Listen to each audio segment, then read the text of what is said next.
बचपन में खेलते कूदते वक्त बच्चे का गिरना काफी आम बात है। लेकिन क्या आपने कभी ये सोचा है कि गिरने के बाद बच्चे का दांत ही अगर बाहर आ जाए तो क्या करना चाहिए? ऐसी स्थिति को हम डेंटल भाषा में अवल्स्ड टूथ कहते हैं। तो अवल्शन क्या है? जब किसी दांत, चोट या टक्कर या कोई एक्सीडेंट के कारण मुंह से पूरी तरह से जड़ से निकल जाता है और मुंह के बाहर गिरता है, तो उसे अवल्शन कहा जाता है।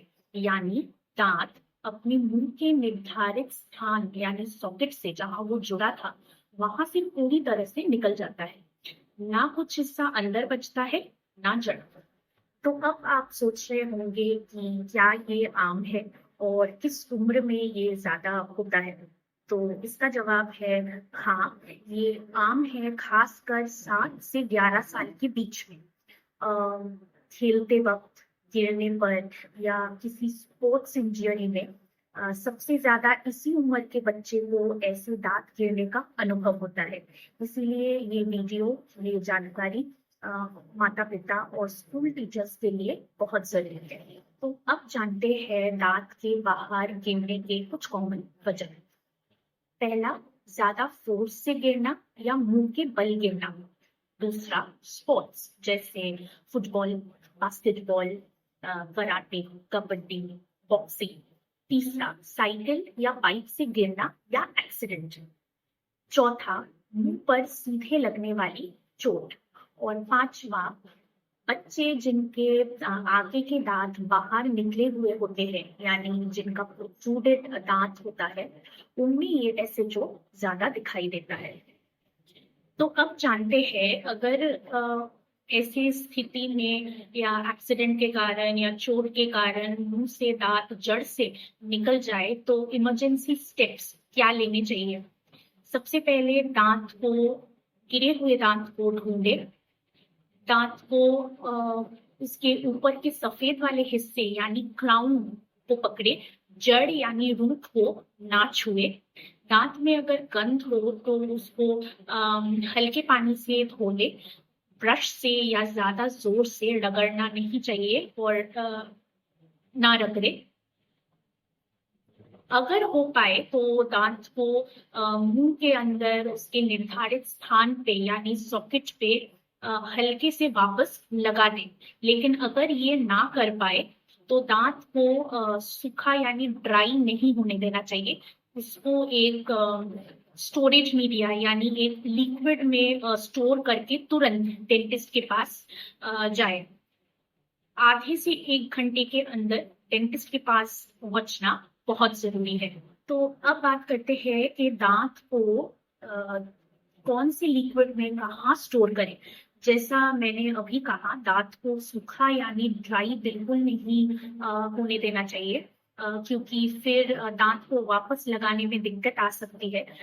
इसीलिए डेंटिस्ट के पास पहुंचने तक दांत को गीला रखना बहुत जरूरी है।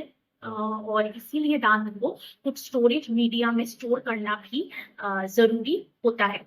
तो सबसे पहले आप ठंडे दूध का इस्तेमाल कर सकते हैं। ये बहुत ही इजीली अवेलेबल एक कॉमन ऑप्शन होता है। दूसरा, आप नारियल का पानी इस्तेमाल कर सकते हैं दांत को स्टोर करने में। तीसरा, अगर सेव अ टूथ किट उपलब्ध हो तो ये सबसे अच्छा और सुरक्षित ऑप्शन होता है दांत को स्टोर करने में। चौथा, अगर मरीज यानी पेशेंट होश में हो तो पेशेंट के मुंह में गाल और दांत के बीच दांत को रखा जा सकता है कुछ देर तक, जब तक डेंटिस्ट के पास पहुंचने के समय तक। और अगर कोई भी ऑप्शन अवेलेबल ना हो तो कुछ समय तक साफ पानी के अंदर भी दांत को स्टोर करके आप तुरंत डेंटिस्ट के पास जा सकते हैं।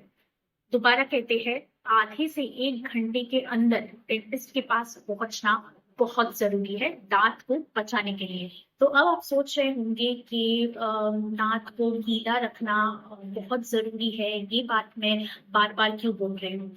तो हमारे दांत के चारों ओर एक सॉफ्ट टिश्यू होता है जिसे हम डेंटिस्ट PDL यानी पेरियोडोंटल लिगामेंट कहते हैं। तो ये सॉफ्ट टिश्यू दांत को हड्डी के साथ जोड़ता है, एक तरह का नेचुरल ग्लू कह सकते हैं आप।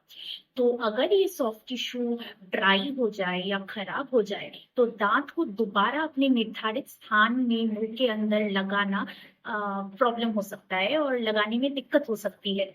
तो इसीलिए दांत को गीला रखना बहुत जरूरी है डेंटिस्ट के पास पहुंचने तक के समय के दौरान।